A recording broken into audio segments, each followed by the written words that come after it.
I'm up here barefoot, which is sad for you, because later today, I'm going to get my first pedicure. So, it's my Father's Day gift. We're doing it as a family, and I'm making everybody wear matching outfits, so. Yes, they will know we have been there. Unfortunately, my feet are really gross right now, so please just ignore. I'll stand behind here. Totally get that. Thank you. Get out.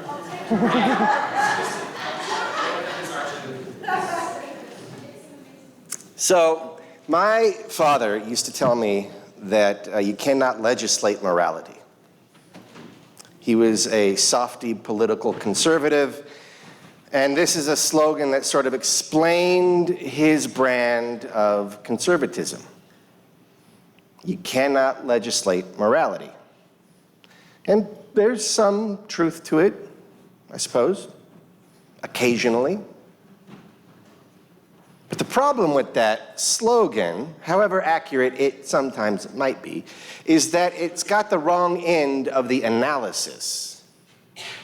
It's true that legislation isn't good at making immoral people moral people. Legislation, law, is good at making immoral behavior illegal. So legislation is not good at transforming people, though it does happen, also occasionally. Rather, what it's good at is stopping people and systems from doing bad things. Not awesome at changing, good at stopping. So yes, correct. You cannot legislate morality, but moral reform isn't the role of legislation, Dad.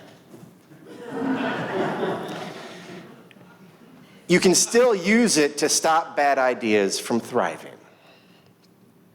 And yet I do like that the slogan gives primacy to morality in the outcomes of our human and planetary dramas. Laws have limits. Without moral transformation, laws are merely a container for an untamed beast. At some point, as we've seen in the past and are seeing presently, the beast can become stronger than the container. Immorality can swamp law. And we're seeing that, we are living that. Of course,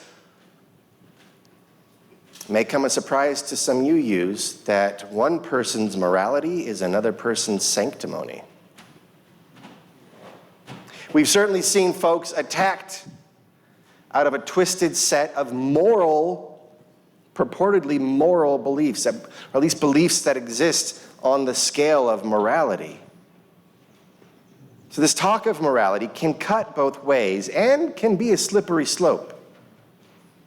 But that it is contested should not dissuade us from staking a claim.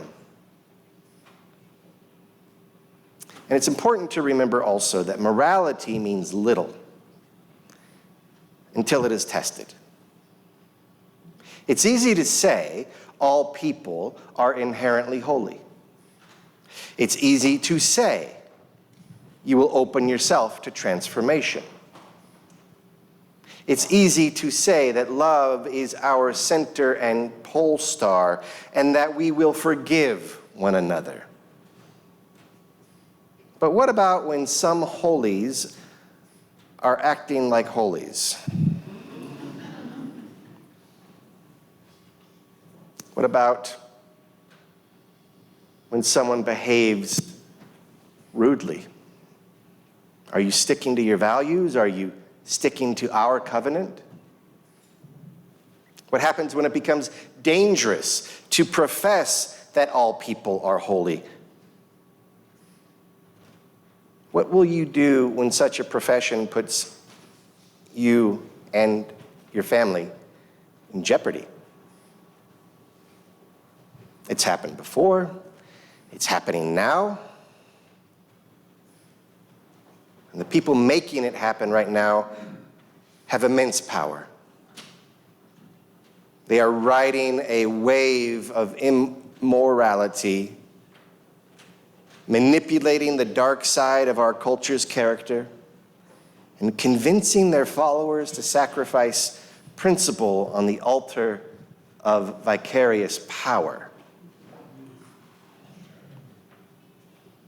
We say it is immoral to construe other as enemy. Except to protect children, it is immoral to separate people from their kids. It is immoral to deploy a fighting force to confront, detain, and disappear people, whether they are citizens or not. It is immoral to do so as an actual strategy or as an act of political theater. It is, of course, immoral to encourage violence against people expressing opposing opinions or asking difficult questions. It's immoral to erase the legal and spiritual identities of people. It's immoral to line one's pockets with the profits of lies, distortions, extortions, evasions, payoffs, and fear.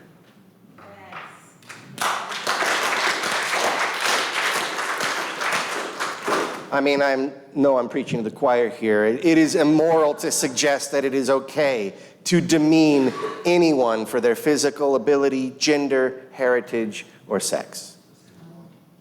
And it is immoral to exploit and destroy the bounty and health of the earth and her creatures.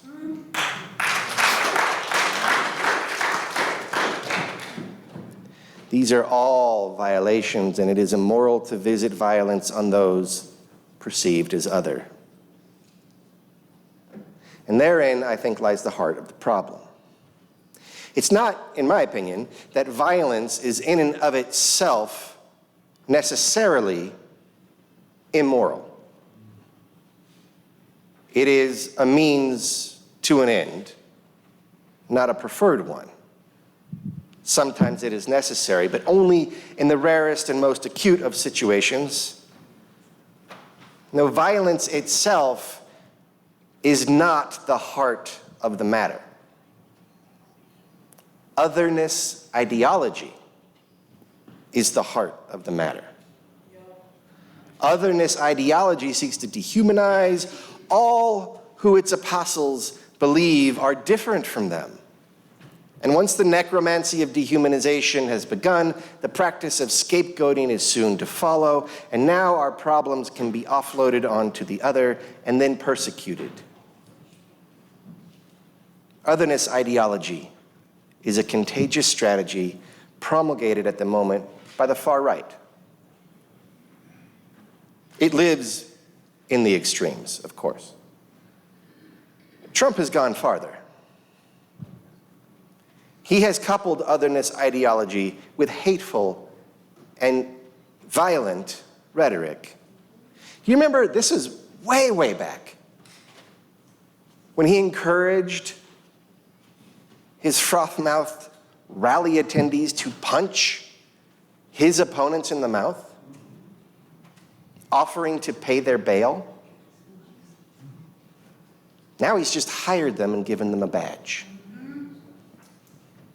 The president of our country has endorsed and enacted violence against his own citizens. And he has absolutely tapped into, exploited, and adopted an ideology of hate.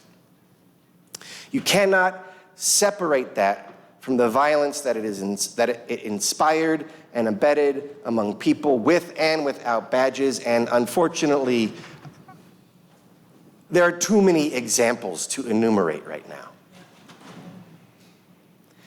Tyranny rides the wave of otherness ideology and immorality. Tyranny leverages people out of their principles by fear. Fear that you're not enough.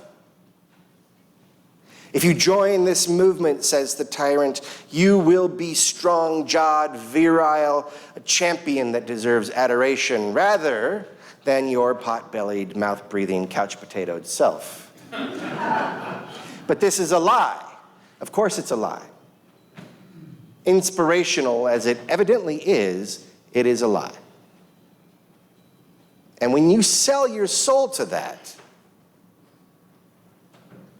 I guess it's easier to abandon your principles and to let your morality die when you have no soul.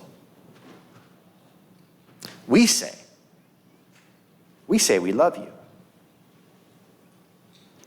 Your potbelly is great. It better be. Or not. It's kind of beside the point, actually. We believe your worth is not dependent on your belly, pot, or pan, on your career, on your age, the angle of your jaw, or your employment status. We believe that you are a holy being capable of dignity without relevance to your any accomplishment or mistakes or talent. We believe that when you accept that, it is all the more easier to behave in a dignified and compassionate way, a way that can, when applied, reveal deep connection and meaning in your life. It is the opposite of otherness ideology.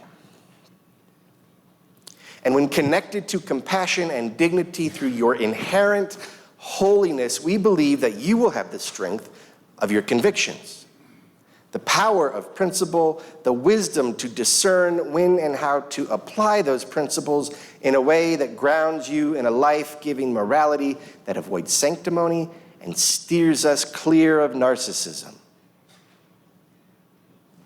That was a long sentence. I'm going to say it again. When connected to compassion and dignity through our inherent holiness,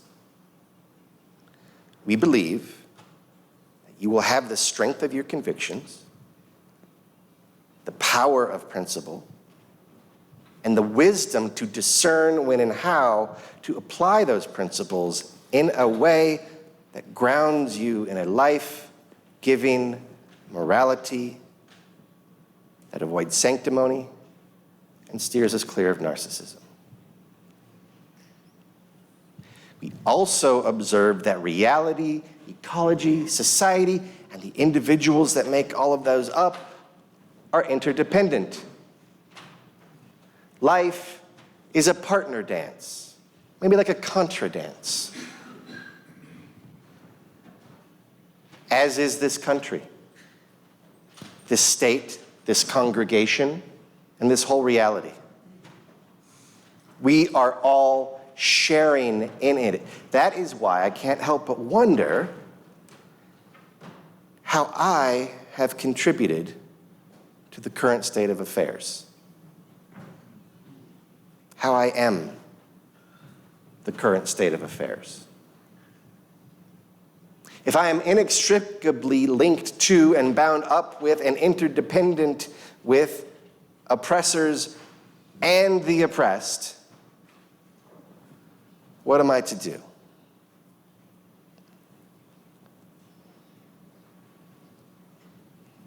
So let's get back to basics, maybe. You all have undoubtedly heard of the golden rule. Do unto others as you would have them do unto you. But I say unto you, there is a new rule. Actually, it's a very ancient rule. I call it the carbon rule, because I want us to orient away from precious metals as the metaphorical standard for morality and reorient us to the fundamental stuff of life on our planet, which is carbon. So, the carbon rule.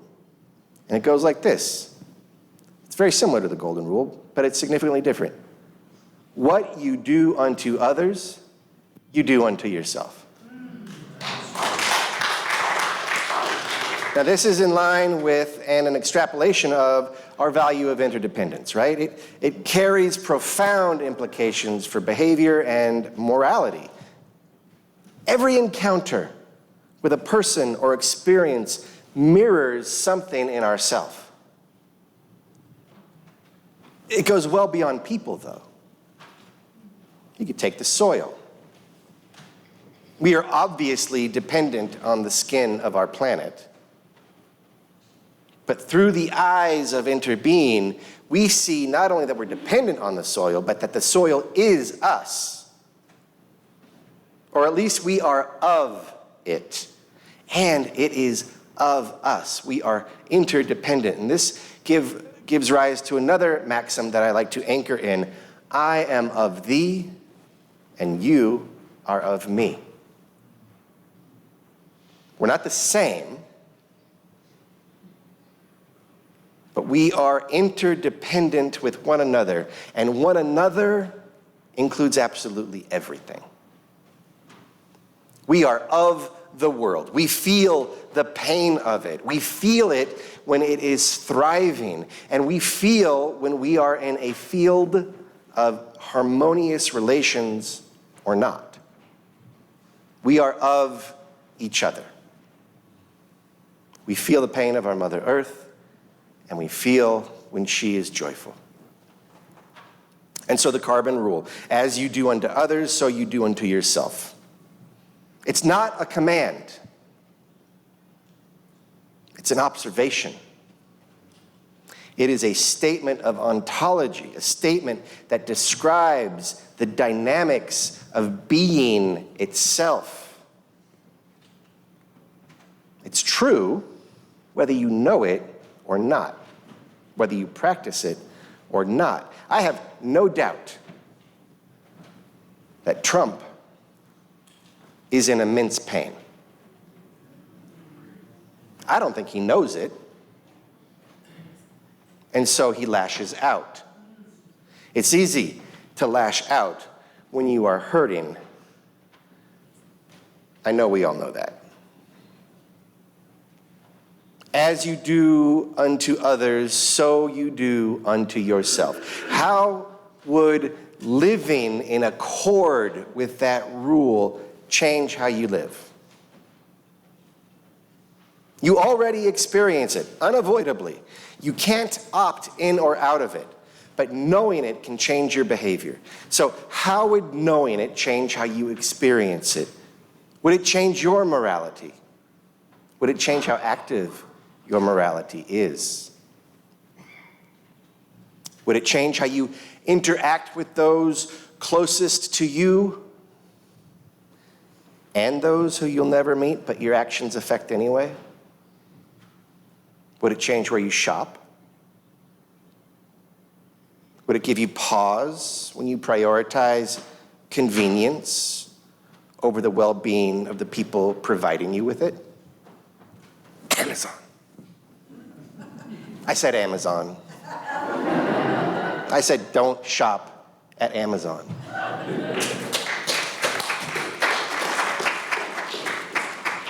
Would it change how often you use AI? Would it change how you engage and think about your adversaries? What you do to others, you do to yourself. Apply that right now to the person next to you. You partake in one another. You are mirrors of one another. You are, in many ways, a shared being. You are both earth. You are both the cosmos. You feel the push and pull of all that. You interexist with each other, articulations of a unity. Our purpose, then, becomes one of gift-giving, service, compassion.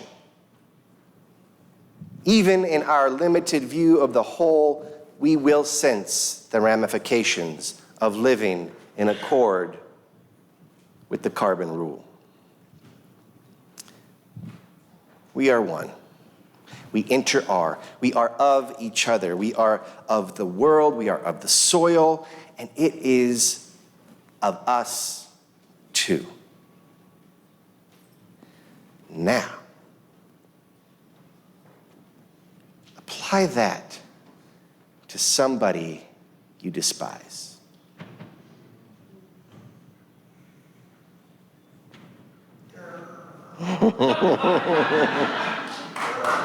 Please rise in body or spirit.